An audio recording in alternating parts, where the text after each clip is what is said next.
All right, guys, I think let me give this a minute to do its thing, do its little, I'm gonna get all situated thing.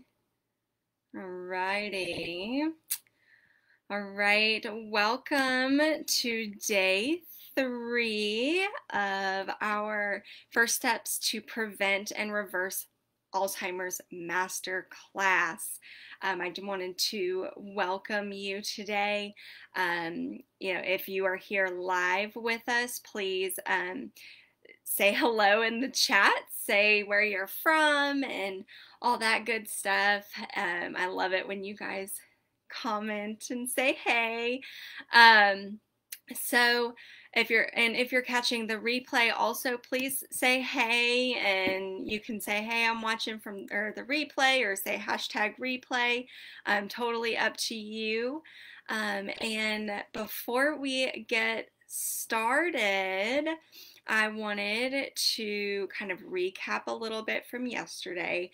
Yesterday was a long training, so I hope you guys didn't get too overwhelmed or anything. I did give you guys a lot of information yesterday, but basically we outlined that the brain works best when it runs off of ketones, and then we talked about how to ensure that your body is running off of ketones so that you can fuel your brain properly. And most of the time we were together, we talked about food, but we also talked about fasting, or what some people call intermittent fasting, since you're not fasting all day long. And if you missed that one, go back and catch it. It is foundational to preventing and reversing Alzheimer's. I did have a couple of questions that I saw that I was not able to get to before popping on here tonight, so I wanted to go ahead and address those. And one of them was, where do plums lie? So plums are a fruit that is higher in sugar, and so I would put it in the eat with discrepancy, or just be aware of the sugar content, because they are very nutritious, but they will take you out of ketosis if you are not careful with either how much you eat or what you pair it with. And that's also one of those fruits that I would eat seasonally, locally, organic, if you can. So plums, delicious, absolutely. Probably just not one that I would eat all year round. And the other question was, is there like some sort of diagram or anything like that? I personally do not have a diagram. I know that the company that I partner with, Apollo Health, does in some of their training documents. If you become a patient and do the laboratory work to go through the protocol, and we'll talk about that a little at the end today. I wanted to go ahead and start letting you know that that is an option. So they have that resource with the actual graphic. I also have a free guide that kind of outlines a lot of what we're going over this week. So if you guys want that guide, if you do not have it already, it is one of the questions that you can answer when you request access to this group. But if you either didn't have time to answer the questions, or maybe it wasn't a question yet when you joined the group, if you want that that resource, just comment, hey, I would love the resource, and I can send that your way. So I do have that. It's in Word format, it's not in picture format, but it does lay out the foods that we talked about yesterday. So, alrighty, so that was our little recap from yesterday. And before we dive into today, I also wanted to check on y'all's homework. I saw that a lot of you were doing that, and that is fabulous. That is the homework from yesterday was to start writing down how you are feeling after you're eating certain foods. Really just anything that you're eating, just to really start paying attention to how food makes your body feel. Miss Dora, absolutely, I will get you the resource. After the video, I will go back through and I will give everybody the resource. So thank you, Miss Dora, and I'm glad you're here tonight. Good to see you or be with you. Yeah, we're gonna go with that. Anyway, so let's, oh yes, I was on homework. Okay, so I hope that helped a little bit with being able to really understand how the food that you're putting into your body is affecting how your body functions. So that was kind of the purpose of the homework. So I hope that that came across and worked out for you. So I want to announce tonight's winner. I did my drawing again, and let me see, I wrote it down somewhere. Here we are, Miss Janet Bradford. Awesome, you are tonight's winner. Let me show you what you won. My favorite tea brand is the Republic of Tea, and one of the things that we talked about yesterday was how awesome green tea is. So you just won a nice little container of my favorite green tea ever. So I will be reaching out to you to get that to you, okay? Congratulations, and y'all keep participating, keep doing your homework. That's how you get in for these giveaway drawings. Sorry, y'all, it's been a long day at work, so my brain's a little tired, but I will do my best to make sure that I say everything correctly the first time, but bear with me if I don't. So, alrighty, so let's dive into today. We're going to be talking about the gut, and really the big message for today is that you really can't have a healthy brain without a healthy gut. There is, and I'll go into this a little bit more, but there is a proposed gut-brain axis where they communicate, and I will, I believe, talk about that. You know what? Let me just dive into that now because we're already here. So basically, the gut and the brain are connected by a nerve called the vagus nerve. It is one of your cranial nerves that actually supplies most of your organs. And so those two talk together, and when there is a mismatch, then things can go wrong, either in the brain or in the organs, such as the gut. And so sometimes this is when digestion might start to not be as optimal. We might start to have an imbalance in our gut bugs. That's what the microbiome is just our normal microflora of different bacteria and viruses and fungi that are native to our bodies. And by the way, we want them there. They actually help us with digestion. They help make some of our vitamins, and they even make some of our neurotransmitters. So if you've heard of the neurotransmitter serotonin, that is our happy brain molecule. All of the antidepressants, I'll give you a little pharmacy knowledge here for a second, but the main class of antidepressants are called SSRIs, or serotonin or selective serotonin reuptake inhibitors. So what those medications do is they make sure that the serotonin that's already in your brain stays where it can actually work instead of being taken up into the cells for storage. So when your serotonin works, you are happier, and that is the basis for current treatment of depression. So you didn't plan on coming here today to learn about depression, but that helps with the kind of the picture of the relationship between the gut and the brain. So where I was going with that, actually 90% of our serotonin is made in the gut. And so if you do not have a healthy gut, you are more likely to develop depression. So that is a nice tie there. And that's part of why we see a lot of depression in our Alzheimer's patients as well. So, or at least part of the contributions. Okay, the other way, well, okay, so we've got the vagus nerve, right? And disruption can happen with that. And you also have the all of the cells and the immune system in the gut. 70% of your immune system's in your gut. And so we've got that going on. We've got making your nutrients that fuel your brain. We've got the serotonin that helps with communication of the brain. And, you know, we've got all of that going on, and just from the gut. And so it makes sense that you have to have a healthy gut to have a healthy brain. They do crosstalk, and the science is still coming out on this.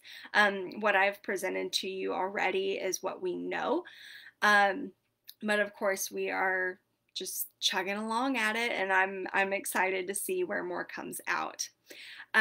So that is some of the science behind all of the gut health, brain health issues that we're going to be talking about today. And when you do not have a healthy gut, it causes inflammation because your immune system's in there, right? 70% of your immune system's in your gut. And when it recognizes that something is off, then it sounds the alarm. It says, oh no, what is going on? We need to fix this. And so what it does is it releases inflammatory messengers that start recruiting all of these cleanup cells. And that is what causes that inflammatory reaction that it can occur just in your gut, or it may spread all the way throughout your body.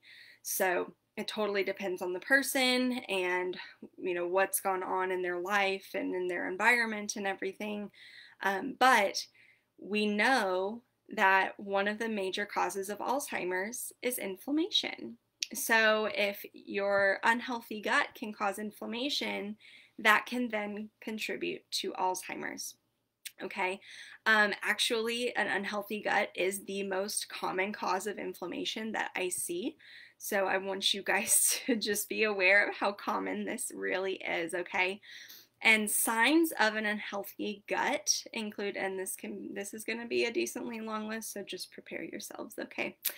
Signs of an unhealthy gut include heartburn, nutrient deficiencies. Most commonly, we see iron, B12, and vitamin D deficiencies, food sensitivities, autoimmunity, bloating, gas, constipation, sensitivity to smells, skin issues, whether that's acne or eczema or anything like that, fatigue, brain fog, anxiety, depression, ADHD, and of course loose stools, right?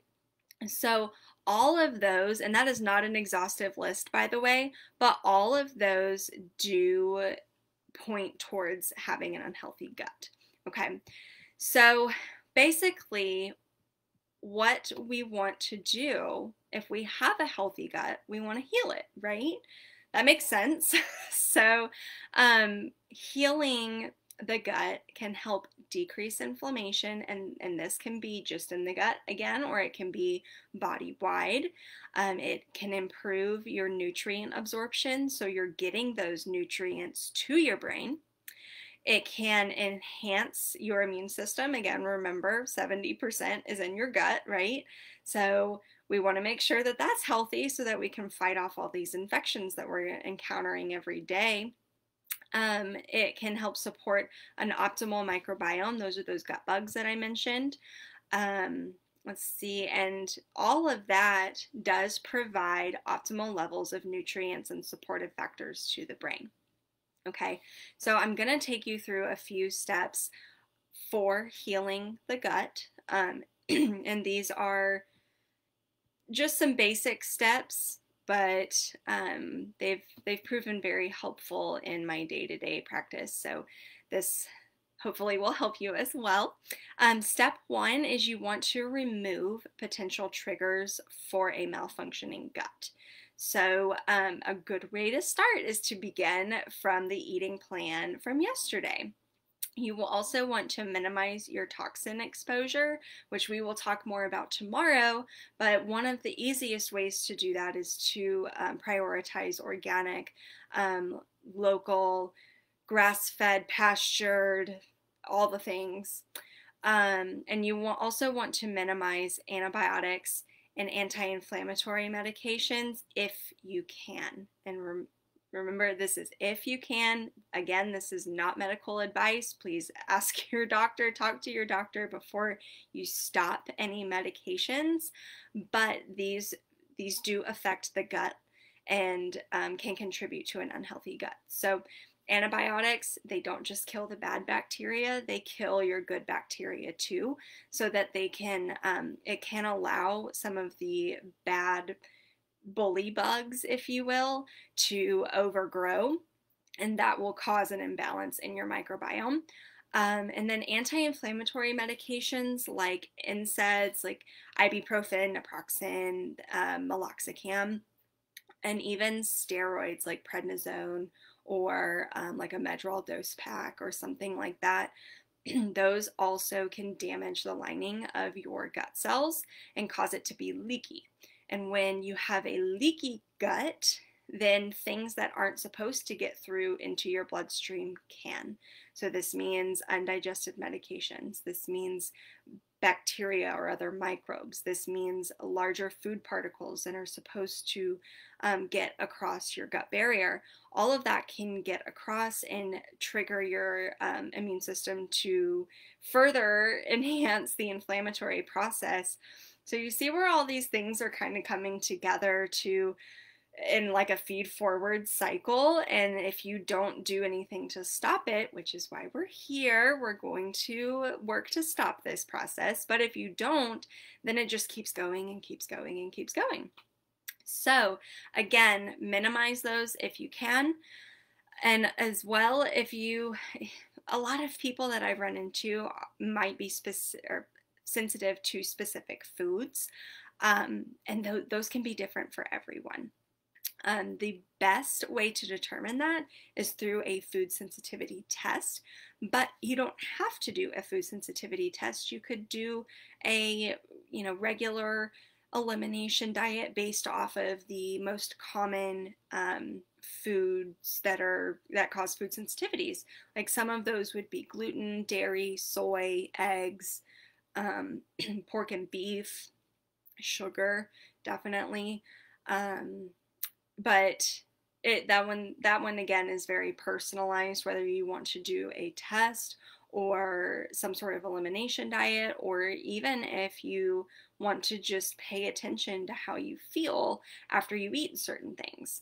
And the only caveat with that I will say is that the type of immune reaction that a food sensitivity causes is delayed or can be delayed. So you may have symptoms show up 72 hours later from something that you ate. So this is where a food diary could come into play and come in very handy. So the bottom line, there's a lot of different ways to figure out whether you're sensitive to something. And I do want to also say that there is a difference between a true food allergy and a food sensitivity, and even a food intolerance. So a food allergy is a true allergic reaction. These are the allergies that you need an EpiPen for, and the ones that like chefs are very careful about in kitchens. Food sensitivities, when you're at I'll give you a hint. When you're at a restaurant and you need to avoid something, you can tell them that you have a food allergy just to be on the safe side. But we know that it's not going to cause you to need to go to the hospital or to stop breathing. It might make your joints hurt. It might make your stomach hurt. It might cause your skin to break out. But those are not considered true allergies, because they can also go away. True allergies do not go away.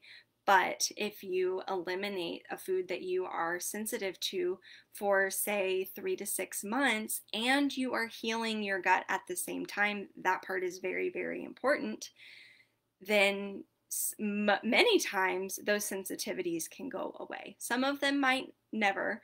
Like I cannot tolerate gluten. I just can't. But I can now tolerate a little bit of dairy. I used to not be able to. So this is great news for myself, because I do love that organic grass-fed cheese. But you do have to be very cognizant of what your body's telling you, really. Okay, so food allergies, food sensitivities, food intolerances are maybe you lack a certain enzyme, like you have a genetic variant that means that you don't have a lot of a certain enzyme, and therefore you cannot break down a certain food. This is a lot of what happens with lactose intolerant individuals, is they lack another gene that will sorry, allow them to break down the lactose as well. Okay, so that is the difference between those. We're talking about food sensitivities today. And again, they can be different for everyone. They usually develop from a leaky gut barrier, because your barrier has been damaged, and that those food particles can then get across and cause an inflammatory reaction. But that there is good news. You can heal your gut and you can get rid of your food sensitivity. So, but the bottom line is that can contribute to both. Well, it is a potential trigger for a malfunctioning gut. So that is something that we will want to avoid when healing the gut. So step 2, and this is really your last step. So it's a remove, and we want to add, right? So we're removing things that are causing harm, and we want to add healing factors to the gut. So again, the eating plan from yesterday, all of those vegetables with those phytonutrients, phytochemicals that I mentioned, those are all actually very good at helping to heal the gut and heal the body in general. So having that food plan on board is going to be a really good idea when healing the gut. One thing we like to say in the world of functional medicine is food is medicine. We are going to use food as medicine. It is a tool, and we should use it as such. And it is a delicious tool at that. All right. So, but we know that, when we are trying to heal quickly, that is when we bring on supplements. They are there to supplement your diet, not replace it. So some of my favorite gut healing supplements are an omega-3 fish oil. That helps lower the inflammation in the gut so that the repair mechanisms can come in and help heal. Okay. And then another one, and this is probably the biggie, is colostrum.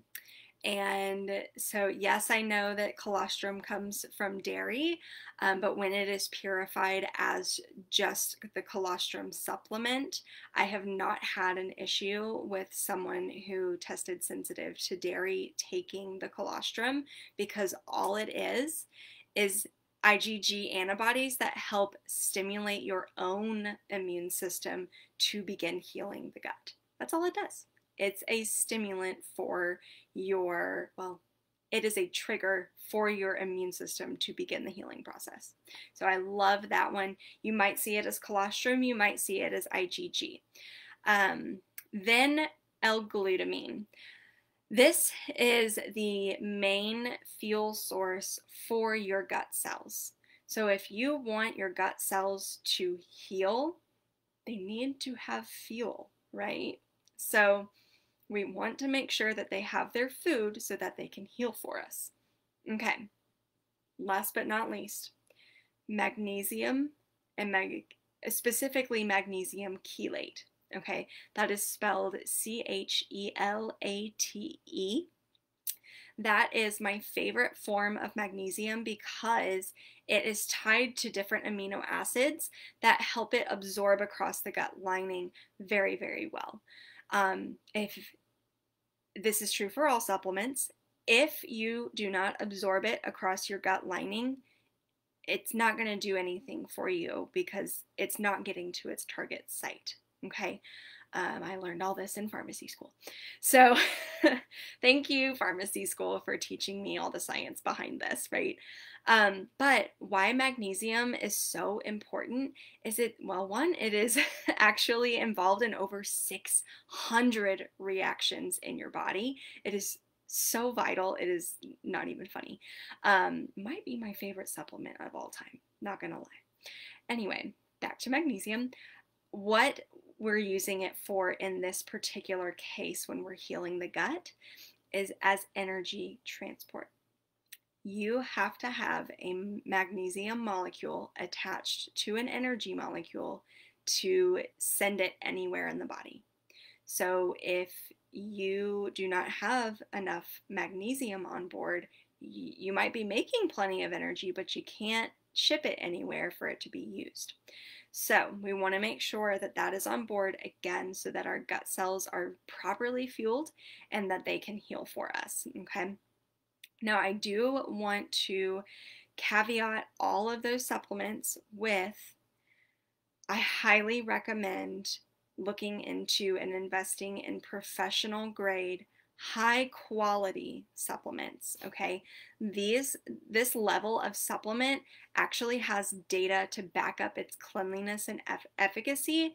This is not what you're going to get at your local drugstore. Maybe an independent drugstore, but I'm sorry, Walgreens, Walmart, CVS is not going to cut it. Okay, you could get them there, but you are toying with maybe not having a clean product. It might have heavy metals in it or other toxins. It might not contain enough of the vitamin or supplement or nutrient that it's claiming to, or it might have way too much. There were actually several studies on this, and they did find that I think it was either 80 or 85% of the vitamins that were on one store's shelves, and I won't mention who the store is, but one of the big name stores, 80 to 85% of their supplements didn't, like the contents of the pill itself did not match the label.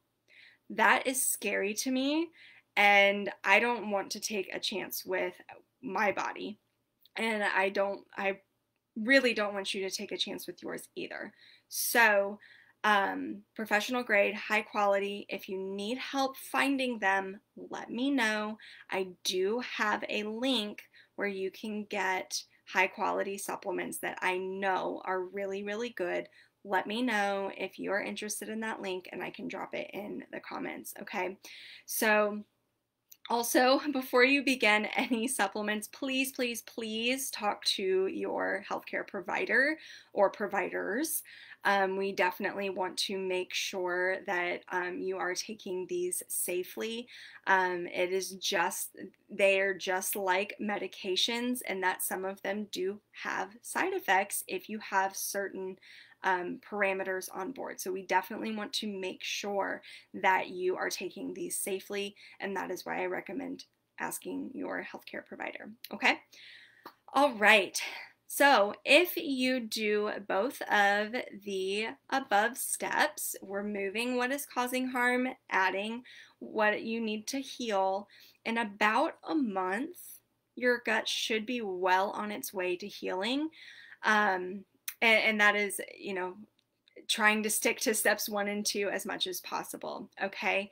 There is a third step, but this is after about a month, okay? This is where probiotics come in, and I'm sure you were waiting on me to say something about probiotics. They are such a buzzword now, and for very good reason, okay? So What probiotics are is they are certain strains of bacteria that we know to be beneficial to the body. So these are there to really help balance out the microbiome. The only way to permanently change the microbiome, well, there's two. Hopefully you are not in the situation where you need the other choice, but the best choice is through food, okay? What you're going to do from what we talked about yesterday will change your gut microbiome for the better. The other option, if you were curious, is a fecal transplant, and that is used for treating like very difficult cases of C. diff. So hopefully none of you guys are there, but we're going to focus on using food as medicine to change our microbiome, okay? But at least for a month or two, having those additional probiotic supplements on board can be a really, really good idea just to kind of kickstart the process. But they can actually make your gut worse if you add them too early, okay? Remember, if your gut is leaky, different things can get across the barrier, and these probiotics can get across a leaky barrier and cause inflammation. So that's why I recommend waiting a month of doing the other gut healing things before you add the probiotics. Miss Dora, yes, I would like to have the link. Absolutely, I can get that for you guys. I'm thankful to understand the link between the brain and the gut. Absolutely, things are making sense. Yay! Okay, that's why I'm here. I'm so glad. That's making it all worth the while. Anyway, thank you, Miss Dora. That was really sweet. Okay, and I will definitely get you the resource, and I will drop that link for those supplements after the video tonight, or the recording tonight. Okay, so let's see, where was I? I don't want to miss anything. Okay, again, yes, if you add them too early, can not be good. Some people can tolerate them right from the get-go, but just to play it safe, I would wait a month before you add probiotics. And then ultimately, I don't want you to have to take a probiotic for the rest of your life, right? If they really, really help, then in many situations, we do continue them for long term. However, I would love it if you could get your probiotics from food. And I am actually working on this myself. I am traditionally not a big fan of fermented foods. I like kombucha, but you know, most brands have sugar in them, so you do have to be very careful about what brands you're looking at. But I've actually recently made my own sauerkraut, and I was actually pretty impressed. So it is possible to do that. But again, let's use food as medicine. And if we can get everything we need from food, great.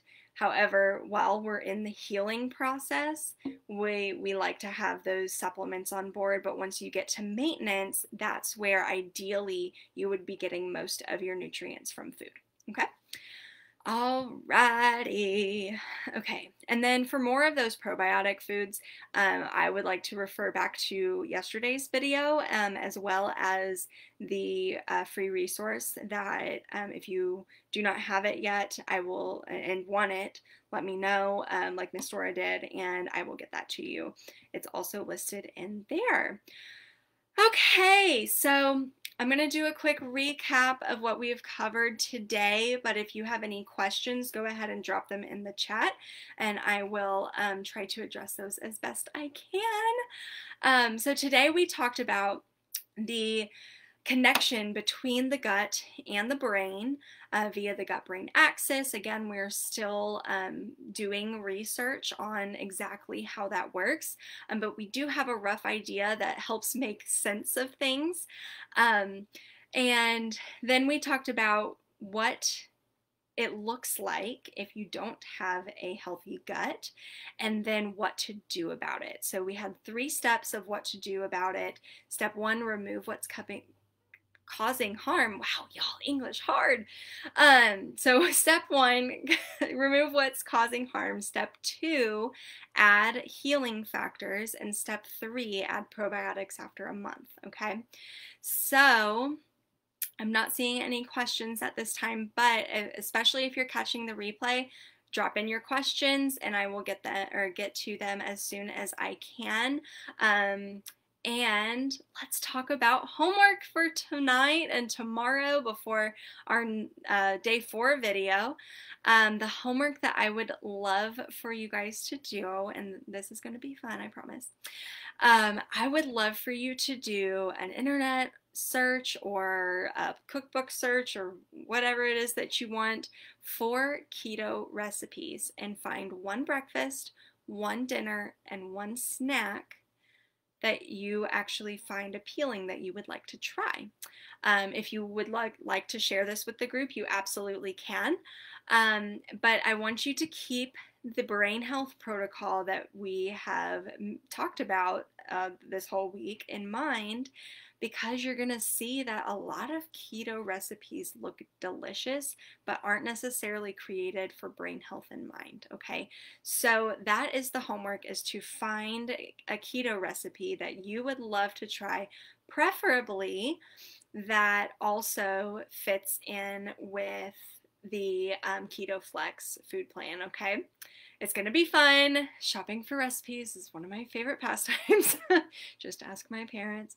Anyway, but that is the homework, and I will post another homework post where you can say that you have finished it. If you want to post a link to an online recipe there, you absolutely can. That's actually a really great way to share all these recipes. So that would be awesome if you want to share. Hint, hint. Anyway, so I wanted to thank you for spending time with me today and all this week so far. We've gone over a lot of great information so far, but there's so much more yet to come, and then even more that I can't cover in just one week. So I know some of you can take what you've learned and so far and what you will continue learning and go out into the world and do fantastic, but I know a lot of you want more, right? Okay, so I want you to take a minute, just go with me, okay? Take a minute, close your eyes. Imagine what your life is going to look like 3 months, 6 months, even a year from now, and imagine what it feels like and looks like if you don't have to be afraid of losing your memory or the ability to think anymore. How awesome is that going to feel, right? If right now you're afraid of not being able to remember your loved ones or even form a sentence that makes sense, I want you to know 2 things, okay? One, the way that you're feeling is absolutely expected based on the knowledge that we've had about Alzheimer's up until this point. However, and this is point number 2, now we know that information to be false, okay? There is hope that you can prevent and reverse Alzheimer's. And you don't have to do it alone, because figuring out how to address 36 different things on your own can be very overwhelming and challenging. Ask me how I know, okay? I can help put it all together for you. A personalized roadmap to preventing and reversing Alzheimer's based on your risk factors. We can work together one-on-one to develop your comprehensive, tailor-made plan and how to make it a true part of your life. Everything would be based on your lab results and what's happening inside your body right now. Okay, so if working together to end Alzheimer's is in alignment with what you're looking for, I would love to start working with you, and I want to make sure that you get all of your questions answered. I do work with clients in a variety of different ways, and I want to make sure that when you complete this masterclass, you have absolute clarity on what your next steps are, okay? I don't want you to leave this masterclass wondering what that next step is. So, and this journey looks very different for everyone, and I want to make sure that I'm here for you and I can help basically in completing that clarity on what that next step is, okay? So I'm actually opening up my calendar for free consultation calls to be able to do just that and determine help you determine what your next steps are. And I'll be able to work with 5 clients in August to personalize an Alzheimer's prevention or reversal plan. And let's see, you can find the link to my calendar on my website, oakleywellness.com. It's under the Work With Me tab. But if you guys would like, I can also include that link in the chat after as well, in addition to that link for the supplements. You guys just let me know. And Miss Dora, thank you so much for your time. Blessing to you. Thank you, Miss Dora. I've so enjoyed having you with us. So y'all just let me know what I can do for you, and definitely hop on a call with me, okay? So if we have no more questions for tonight, I want to wish everyone a wonderful, wonderful evening. And I will see you guys tomorrow. We're going to start talking about toxins, okay? Again, I will post a thing for the homework and the link to the supplements, as well as a link to my calendar, okay? So I will leave you guys with that. You guys have a wonderful, wonderful evening, and I will see you guys here tomorrow at 7:30 again. Okay? Bye!